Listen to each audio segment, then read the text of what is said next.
राजस्थान के एक छोटे से गांव में एक लड़का रहता था, अर्जुन। उसके पिता एक मामूली किसान थे और मां घर संभालती थी। अर्जुन पढ़ने में होशियार था और बचपन से ही उसका सपना था कि वह एक बड़ा अफसर बने, जिससे वह अपने माता पिता की गरीबी दूर कर सके। गांव में ज्यादा सुविधाएं नहीं थी, लेकिन अर्जुन हर सुबह 5 बजे उठकर 22 किलोमीटर दूर शहर के सरकारी स्कूल में पढ़ने जाता था। धूप हो या बारिश, वह कभी नहीं चूका। उसके पास न अच्छे कपड़े थे, न किताबों की भरमार, लेकिन उसके पास था सपना और उसे पाने की जिद। 12वीं कक्षा के बाद अर्जुन ने यूपीएससी की तैयारी का मन बना लिया। सबने कहा, यह तो बड़े लोगों का सपना है, गांव के लड़कों के बस की बात नहीं। लेकिन अर्जुन ने ठान लिया था। उसने दिल्ली की एक कोचिंग में दाखिला लेने के लिए गांव के कुछ लोगों से कर्ज लिया और शहर चला गया। दिल्ली पहुंचने पर उसे समझ आया कि सपना देखना आसान था, लेकिन उसे जीना बहुत मुश्किल। भीड़, खर्चे, अकेलापन, सब कुछ उसके खिलाफ था। फिर भी वह डटा रहा। दिन में वह छोटी मोटी पार्ट टाइम नौकरी करता और रात में पढ़ाई करता। 3 साल तक अर्जुन ने जी जान लगाकर मेहनत की। उसने पहला यूपीएससी अटेम्प्ट दिया और वह फेल हो गया। यह उसके लिए सबसे बड़ा झटका था। जिन लोगों से कर्ज लिया था वो ताने मारने लगे। कुछ रिश्तेदारों ने मां बाप को कहना शुरू कर दिया, बेटे को शहर भेजकर क्या मिला, सब बर्बाद कर दिया।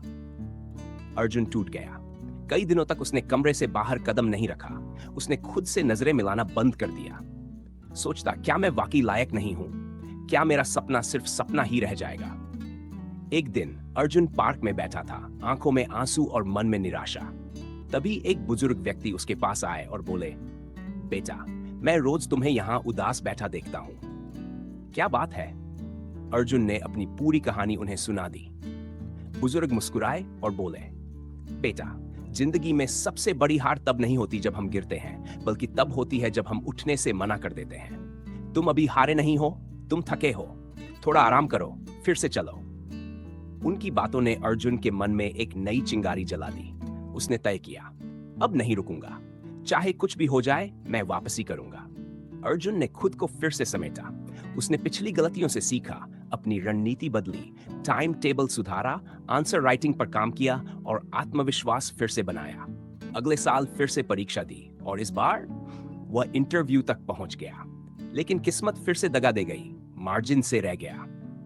फिर से एक और झटका, लेकिन इस बार अर्जुन टूटने के बजाय और मजबूत हो गया। उसने कहा, अगर इतनी दूर तक आ गया हूं तो मंजिल भी पा लूंगा। तीसरे प्रयास में 3 साल की तपस्या के बाद कई असफलताओं और आलोचनाओं को झेलते हुए अर्जुन ने यूपीएससी क्लियर कर लिया। उसका नाम उस सूची में था जिसे देखने के लिए वह रोज सपने में जागता था। उसकी रैंक अच्छी थी और उसे आईएएस बना दिया गया। जब वह पहली बार अपने गांव लौटा तो वही लोग जो ताने मारते थे अब फूलों की माला लेकर खड़े थे।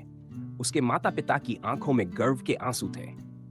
अर्जुन ने गांव में एक लाइब्रेरी बनवाई ताकि और भी बच्चे अपने सपने पूरे कर सकें। उसने कहा, मैं नहीं चाहता कि कोई बच्चा अपने सपनों को सिर्फ इसलिए छोड़ दे क्योंकि उसके पास साधन नहीं है। अगर आपके इरादे पक्के हैं तो रास्ता खुद बनता है। असफलता अंत नहीं है, ये एक संकेत है कि आपको और बेहतर होना है। दुनिया ताने मारेगी, लेकिन जब आप जीतते हैं तो वही दुनिया तालियां भी बजाएगी। सेटबैक केवल कमबैक की शुरुआत है। अगर आप हार मानने को तैयार नहीं हैं, जिंदगी में जब भी लगे कि सब कुछ खत्म हो गया है, तब समझिए कि यही वो पल है जब आपकी नई शुरुआत होने वाली है। अंधेरा कितना भी घना हो, सूरज फिर से निकलता ही है। अपने सपनों को कभी मत छोड़ो, क्योंकि एक दिन वही सपने तुम्हारी पहचान बन जाते हैं।